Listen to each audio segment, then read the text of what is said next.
Hello students, આનાથી આગળના લેક્ચરમાં આપણે લોકોએ સંબંધ વિશેની ડિટેલમાં ચર્ચા કરી હતી, રાઈટ? કે સંબંધ એટલે શું, અને એના પછી આપણે ત્રણ વ્યાખ્યાઓ જોઈ હતી: પ્રદેશ, સહપ્રદેશ અને વિસ્તાર, રાઈટ? સો હવે એનો જ ઉપયોગ કરીને આપણે આજે સ્વાધ્યાય 2.2 ના કેટલાક સમ્સ છે જે કરવાના છે, રાઈટ? તો આપણે સ્ટાર્ટ કરીએ ક્વેશ્ચન નંબર 1 થી.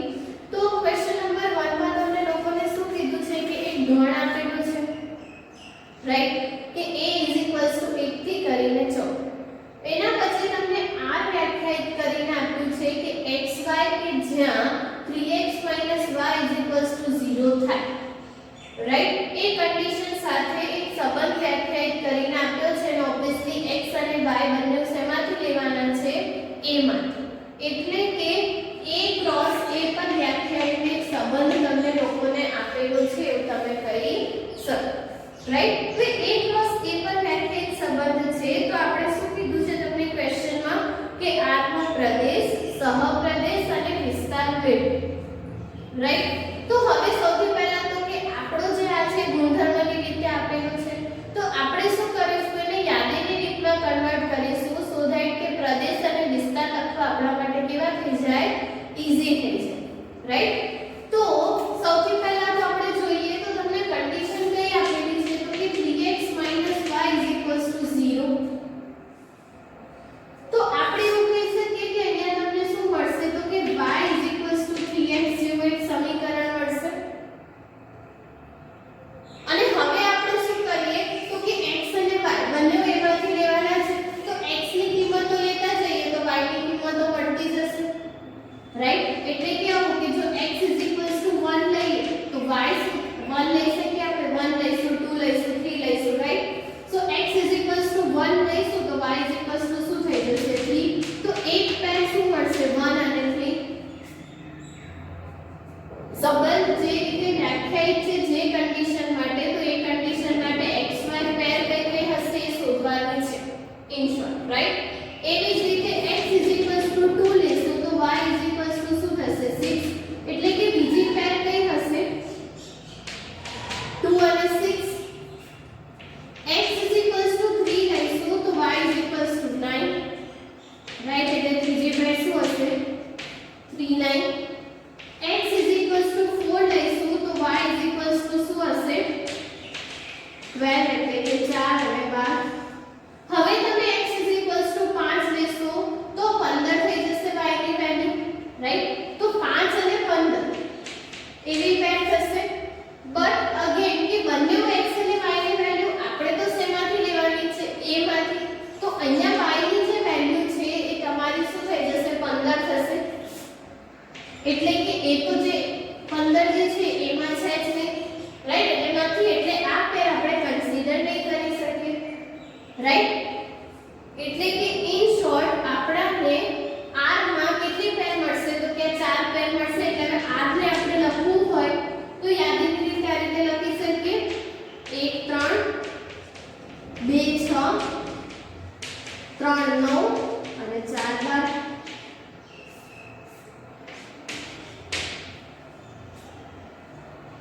રાઈટ? હવે શું કીધું છે કે r તમને 4 પેર મળી. હવે આપણે શું કીધું છે કે r માટે તમારે શું લખવાનું છે? તો કે પ્રદેશ, સહપ્રદેશ અને વિસ્તાર, રાઈટ? તો હવે પ્રદેશની વાત કરીએ r માટે, રાઈટ? તો પ્રદેશ જે છે એ તમને શું મળશે? તો કે પ્રદેશની વ્યાખ્યામાં જ આપણે જોયું તો કે જે સંબંધ તમે વ્યાખ્યાયિત કરો છો એનો જે પહેલો ઘટક છે તમારો શું થઈ જશે? પ્રદેશ. એટલે પહેલા ઘટકનો ગણ 1 2 3 અને 4, રાઈટ? પછી તો કે વિસ્તાર લઈ લઈએ તો વિસ્તાર શું થઈ જશે? તો કે બીજો ઘટક, એટલે કે 3 6 9 અને 12. અને છેલ્લું આપણું જે બાકી છે શું છે? તો કે સહપ્રદેશ. તો સહપ્રદેશ આપણને ખબર છે કે ધારો કે અહીંયા a ક્રોસ a પર વ્યાખ્યાયિત છે સંબંધ, તો આજે આખો a છે, બીજો જે ગણ છે આપણો શું હશે? સહપ્રદેશ. એટલે સહપ્રદેશની જગ્યાએ તમે લખી શકો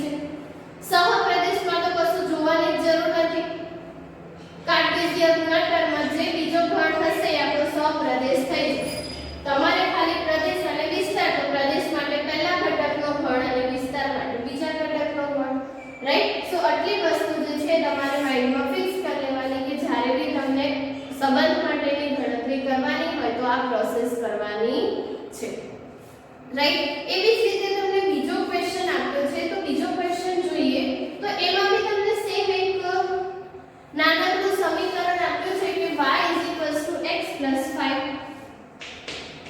રાઈટ। તો y = x + 5, રાઈટ। તો હવે એ કેસમાં શું થશે તો કે તમને કીધું છે કે x એ તમારે શું લેવાનું છે તો કે 4 થી નાની પ્રાકૃતિક સંખ્યા, અને તમને એવું કીધું છે કે n ઉપર સંબંધ વ્યાખ્યાયિત છે, એટલે કે m × n પર એક સંબંધ તમને r વ્યાખ્યાયિત કરીને આપેલું છે એવું તમે કહી શકો, રાઈટ। હવે x અને y એ બંને નોર્મલી તો n માંથી જ હોય, પણ વિશેષમાં તમને x માટે કન્ડિશન બી જોડે આપેલી છે કે x એ 4 થી નાની પ્રાકૃતિક સંખ્યા છે, એટલે કે x ની કિંમત શું હશે તો કે 1 2 અને 3, 4 થી નાની લેવાની છે પ્રાકૃતિક સંખ્યા એટલે, રાઈટ। તો x ની કિંમત આપણને ખબર પડી કે 1 2 અને 3, તો એને આપણે અહીંયા મૂકીશું સમીકરણમાં તો પેર મળતી જશે, જેવી રીતે અહીંયા કેલ્ક્યુલેશન કરીએ એ જ રીતે, રાઈટ। તો તમારે r ની પેર લખવી હોય તો શું થશે, 1 x ની જગ્યાએ 1 મૂકશો તો y શું થઈ જશે 6,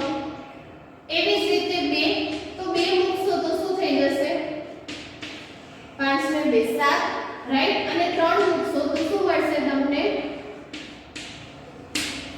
તો 3 પેર તમને સંબંધમાં મળશે કે x છે તમારે શું લેવાનું છે તો કે 4 થી નાની પ્રાકૃતિક સંખ્યા લેવાની છે, તો તમારી પાસે 3 ઘટકો છે 4 થી નાની પ્રાકૃતિક સંખ્યામાં, રાઈટ। 1 2 અને 3, તો એ x ની જગ્યાએ તમે 1 2 અને 3 મૂકશો આપેલા સમીકરણમાં તો તમને આ 3 પેર મળશે, રાઈટ। સો હવે તો કે આના માટે તમારે શું લખવાનું છે તો કે પ્રદેશ, સહપ્રદેશ અને વિસ્તાર। તો સહપ્રદેશ તો તમને ખબર જ છે કે શું થશે n, આના માટે તમારે સહપ્રદેશ લખવો હોય તો શું થઈ જશે n, કેમ કે સંબંધ શેના ઉપર વ્યાખ્યાયિત છે n × n ઉપર। એવી જ રીતે પ્રદેશની વાત કરીએ તો પ્રદેશ શું થઈ જશે તો પહેલા ઘટકનો ગણ એટલે કે 1 2 અને 3, ને એવી જ રીતે વિસ્તારની વાત કરીએ તો વિસ્તાર જે છે શું થઈ જશે તો કે બીજો ઘટક એટલે કે 6 7 અને 8 થઈ ગયો આપણો આન્સર, રાઈટ। સો એકદમ ઈઝી વેમાં તમે આની કેલ્ક્યુલેશન છે કરી શકશો, રાઈટ। એવી જ રીતે તમને ક્વેશ્ચન નંબર 3 માં કીધું છે કે ત્યાં તમને કીધું છે કે x અને y નો તફાવત અયુગ્મ સંખ્યા છે। હવે a અને b તમને લોકોને આપેલું છે, a × b પર સંબંધ તમને લોકોને વ્યાખ્યાયિત કરીને આપી દીધો છે કે તમારે એવી પેર્સ લેવાની a × b માંથી જ્યાં તમને લોકોને બંનેનો તફાવત શું મળે અયુગ્મ મળે એ। ધારો કે તમે 1 અને 4 નો તફાવત લેશો તો 1 માંથી 4 માઈનસ કરશો તો તમને એવી પેર મળશે, રાઈટ। 1 અને 4 પેર પહેલી જ મળશે તો એમાં તમને આન્સર શું મળશે 3, રાઈટ। તો એ જે 3 છે તમારો કેવો છે અયુગ્મ છે, એટલે જે 1 4 પેર છે સંબંધમાં હશે એવું તમે કહી શકો। એવી a × b માં તમારી પાસે જેટલી બી પેર્સ છે એમાંથી તમારે એવી પેર્સ લખવાની છે જેનો તફાવત અયુગ્મ સંખ્યા હોય, જસ્ટ એટલું જ કામ તમને કરવાનું છે। ગુણધર્મની રીતે આપ્યું છે, યાદીની રીતે એને લખવાનું છે, તો જેવી પેર કન્ડિશન સેટિસ્ફાઈડ કરતી હોય બધી તમારી આંખમાં હશે। એક વસ્તુ ધ્યાનમાં રાખજો કે તમને ખાલી તફાવત યુગ્મ અયુગ્મ કીધું છે, પોઝિટિવ નેગેટિવ ની વાત નથી કરી, તો તમારે એને માનાંકમાં જ કન્સિડર કરવાનું, +3 હોય કે -3 હોય આન્સર તો અયુગ્મ મળે છે, એટલે એ પેર જે છે તમારી શેમાં હશે સંબંધમાં હશે જ હશે, રાઈટ। સો એ વસ્તુ તમારે ધ્યાનમાં રાખવાની છે। નેક્સ્ટ આપણે ક્વેશ્ચન નંબર 4 ની વાત કરીએ તો ક્વેશ્ચન નંબર 4 માં તમને લોકોને કિરણ આકૃતિ આપેલી છે P અને Q, રાઈટ। અને એના ઉપરથી આપણે ક્વેશ્ચનના આન્સર જે છે લખવાના છે। તો શું કીધું છે અહીંયા 3 ઘટકો 5 6 અને 7, અને અહીંયા 3 4 અને 5, 3 4 5। નોર્મલ કેસમાં તમારે ધ્યાનમાં રાખવાનું કે આપણે p ના ઘટકોને x કહીશું અને q ના ઘટકોને y, જસ્ટ નોટેશનમાં જેવી રીતે આપણે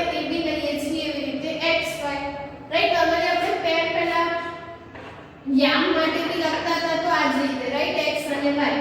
તો પહેલું જે છે આપણે x એટલે કે p માટે કન્સિડર કરીશું અને બીજું q માટે, રાઈટ. નોર્મલી અત્યાર સુધી આપણે જેટલા બી ક્વેશ્ચન જોયા એમાં બી આ વસ્તુ આપણે જોઈ તો ધ્યાન રાખીશું કે જે x હોય એ તમારો પ્રદેશનો ઘટક હશે અને y જે છે કોનો હશે, સપ્રદેશનો ઘટક હશે. હવે તમને 5 6 7 3 4 5 આપેલું છે, રાઈટ. કઈ રીતે તો કે એરો આ રીતે દર્શાવેલા છે 6 થી. આ રીતની એક વેન આકૃતિ તમને લોકોને આપી દીધી છે અને શું કીધું છે કે p થી q નો સંબંધ આપેલો છે. બટ ઓબ્વિયસ છે સંબંધ ક્યાંથી ક્યાંનો છે, p થી q નો, રાઈટ. તો તમને એવું કીધું છે કે આ સંબંધને તમારે ગુણધર્મની રીતે લખવાનો છે. તો તમારે અહીંયા જેવી રીતે આપણે યાદીમાંથી ગુણધર્મ માટે કોઈ એવો ગુણધર્મ નીકાળતા થાય તો અહીંયા બી તમારે ગુણધર્મ ફાઇન્ડ કરવો પડશે, રાઈટ. તો એવો એક ગુણધર્મ આપણે શોધવો પડશે જેના માટે આ વસ્તુ આપણે લખી શકીએ. હવે પહેલા તો આપણે ખબર છે કે સંબંધ લખવાનો છે ગુણધર્મની રીતે, તો x y. હવે આપણે એ સંબંધ લખવાનો જે આ કન્ડિશનને સેટિસ્ફાઈ કરતો હોય.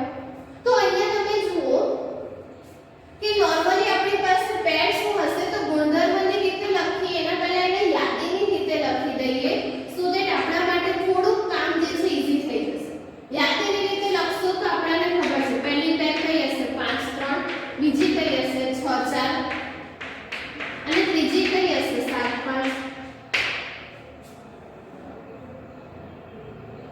રાઈટ. હવે આ જે ત્રણ પેર છે એના માટે આપણે હમણાં જ અહીંયા કોઈ રિલેશન જોયું એ રીતે રિલેશન કોઈ પણ ડિફાઇન કરી શકીએ. જેવી રીતે અહીંયા હતું કે x માં 5 ઉમેરતા હતા તો y મળતો હતો. એવું જ કંઈક અહીંયા થશે કે અહીંયા તમે જુઓ તો x માંથી 2 બાદ કરીશું તો y મળશે.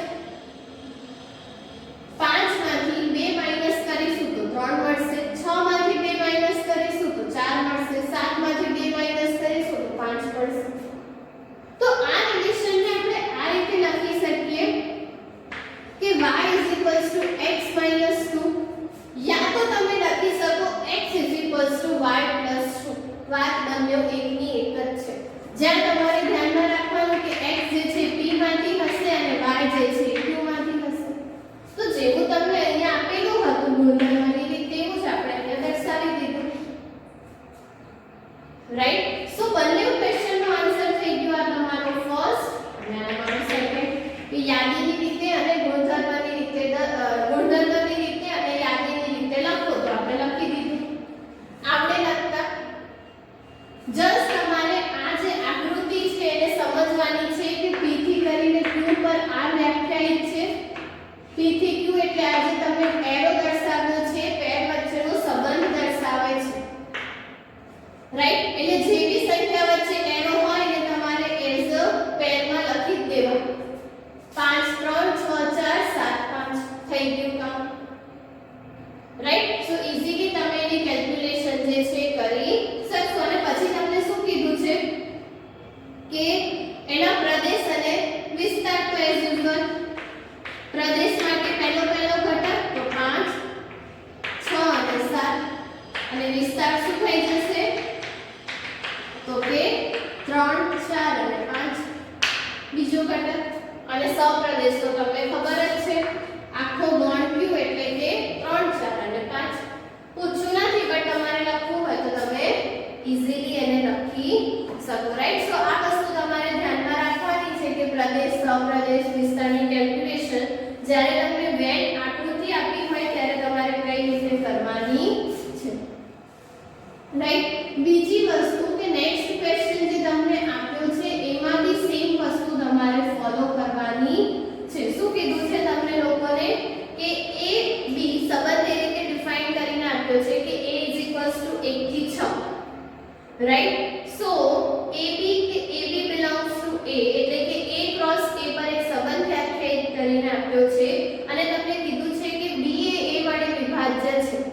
તો હવે તમે a ક્રોસ a ની પેર લખશો તો ટોટલ a માં 5 ઘટકો છે, રાઈટ. તો a ક્રોસ a માં તમને 25 ઘટકો મળશે અને પોસિબલ હોય તો 25 એ 25 લખજો તો તમને r માં એમાંથી કેટલી પેર હશે ખ્યાલ આવશે. તો તમારે પહેલા a ક્રોસ a ની પેર લખવાની અને એના પછી તમારે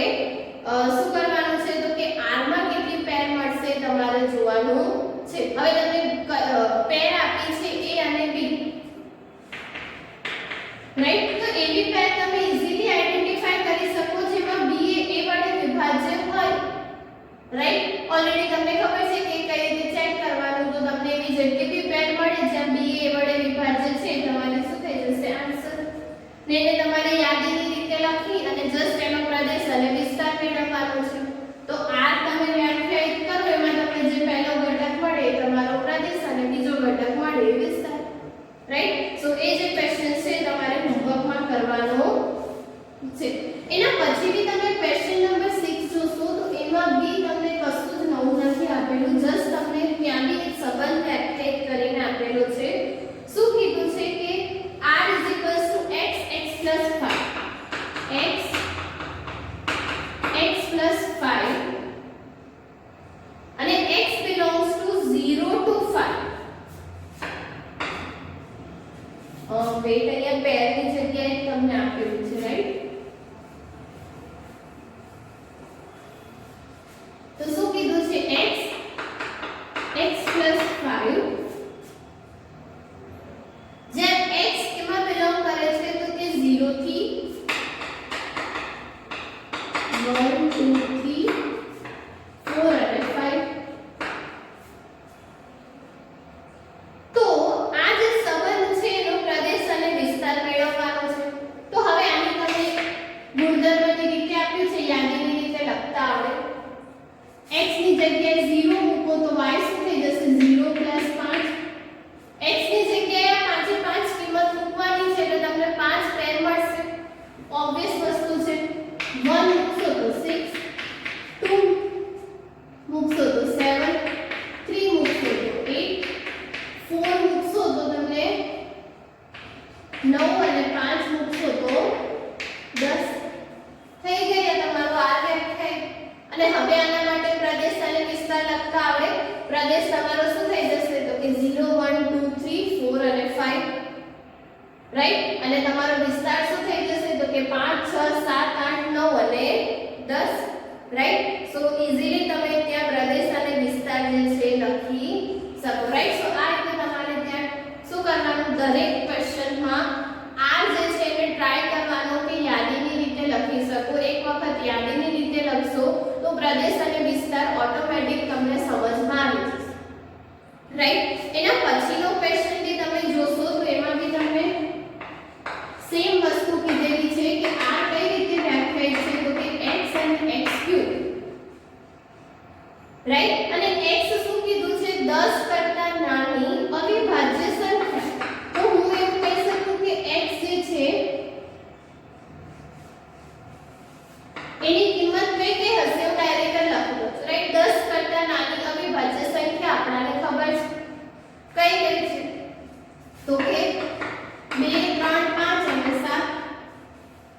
ને હવે આના માટે સંબંધ લખતા આવડે તો r શું થઈ જશે તો કે અહીંયા થશે તમારું 2 અને 2 નો ઘન એટલે 8. એવી જ રીતે 3 અને 3 નો ઘન. રાઈટ? એટલે શું થશે 27. એવી જ રીતે 5 અને 5 નો ઘન અને 7 અને 7 નો ઘન. રાઈટ? સો હવે તો કે r આપણે લખી દીધું. તો હવે તમને પ્રદેશ અને વિસ્તાર લખતા આપણે પ્રદેશના ઘટકો શું હશે તો કે 2 3 5 7. વિસ્તાર શું હશે તો કે 8 27 125 અને 343. રાઈટ? સો આ રીતે ઈઝીલી તમે એને ઓકે જો કે તમને ખાલી યાદીના સ્વરૂપમાં લખવાનું કીધું છે તો આ રીતે તમે એને યાદીના સ્વરૂપમાં લખી શકો. 8 નંબરનો જે ક્વેશ્ચન છે એમાં તમે જોશો તો તમને ધ્યાન રાખજો એમાં એક સિમ્પલ સૂત્ર તમારે ધ્યાનમાં રાખવાનું છે કે a આપ્યું છે x y અને z અને b તમને આપ્યું છે 1 અને 2. તો a થી b ના સંબંધોની સંખ્યા શોધવાની છે. શું કીધું છે કે a થી b પર ટોટલ કેટલા સંબંધ આપણે વ્યાખ્યાયિત કરી શકીએ. ઇન શોર્ટ એના ઉપગણો જેની વાત આપણે કરવાની છે કે કેટલા ઉપગણો આપણને મળે. તો ઉપગણો કઈ રીતે શોધવાના આપણને ખબર જ છે. રાઈટ? બટ આના માટે તમારે શું કરવાનું તો કે ઉપગણ પણ કોના ઉપગણ a ક્રોસ b ના. એટલે અહીંયા તમારે શું થશે તો કે પહેલા a ના ઘટકોની સંખ્યા. રાઈટ? એટલે અહીંયા તમને શું મળશે 3. b ના ઘટકોની સંખ્યા તો કે 2. રાઈટ? એટલે હવે a ક્રોસ b ના ઘટકોની સંખ્યા શું થશે તો કે 6. રાઈટ? એટલે કે આપણે a થી b ના સંબંધોની સંખ્યા લખવી હોય તો શું થઈ જાય 2 ની 6 ઘાત થશે. a ક્રોસ b માં જેટલા ઘટકો છે એને 2 ની પાવરમાં લખી દેવાનું એટલે અહીંયા તમને શું મળશે 64. રાઈટ. સો આ રીતે તમે એનો આન્સર જે છે લખી શકો કે a થી b ના સંબંધોની સંખ્યા કેટલી થશે 2 થી 2 ની 6. સંબંધોની સંખ્યા એટલે કે કેટલા સંબંધ આપણે વ્યાખ્યાયિત કરી શકીએ ને કઈ રીતે ખબર પડે તો કે a ક્રોસ b નો ઘન. બસ તો એ જ વસ્તુ આપણે અહીંયા દર્શાવી છે. રાઈટ. તો એ રીતે તમે ઈઝીલી એની કેલ્ક્યુલેશન જે છે કરી શકો. એ જ રીતે તમે લોકો ક્વેશ્ચન નંબર 9 જોશો તો ક્વેશ્ચન નંબર 9 માં શું કીધું છે કે r એ z પર વ્યાખ્યાયિત એક સંબંધ આપ્યો છે જ્યાં તમને કીધું છે કે ab જે છે z માંથી લેવાના છે. રાઈટ. અને a b જે છે તમને શું કીધું છે પૂર્ણાંક છે એવું કીધું છે. તો r નો પ્રદેશ અને વિસ્તાર મેળવો. હવે કોઈ પણ સંબંધ z ઉપર વ્યાખ્યાયિત છે. રાઈટ. એટલે કે ત્યાં તમને લોકોને z માં જેવા ઘટકો છે એવા ઘટકો મળશે. રાઈટ. પૂર્ણાંક સંખ્યાઓ મળશે તમને લોકોને ત્યાં. તો હવે તમને એવું કીધું છે કે બે પૂર્ણાંક સંખ્યાની બાદબાકી તમે કરશો તો ઓબ્વિયસલી આન્સરમાં તમને પૂર્ણાંક સંખ્યાઓ જ મળવાની. રાઈટ. સો r માં તમારી પાસે બહુ જ બધી પેર હશે. ઇનફેક્ટ જેટલી કિંમતો તમારી પાસે z માં હશે. ને આપણે એવું કહી શકીએ કે બે પૂર્ણાંક સંખ્યાની બાદબાકી કરીશું તો પૂર્ણાંક સંખ્યા જ મળશે.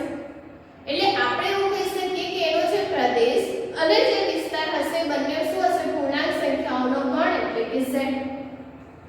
રાઈટ. સો એ રીતે તમે એનો ઈઝીલી આન્સર આપી શકો કે ત્યાં તમારે બે પૂર્ણાંક સંખ્યાઓની બાદબાકી કરવાની છે. આન્સર પૂર્ણાંક સંખ્યા જ મળશે. તો હવે એને યાદીની રીતે લખવું થોડુંક અઘરું છે તો તમારે ત્યાં થોડુંક કોમન સેન્સ યુઝ કરીને આન્સર લખી દેવાનો કે આપણે બાદબાકી કરીશું તો ફરીથી પૂર્ણાંક સંખ્યા જ મળવાની છે. રાઈટ.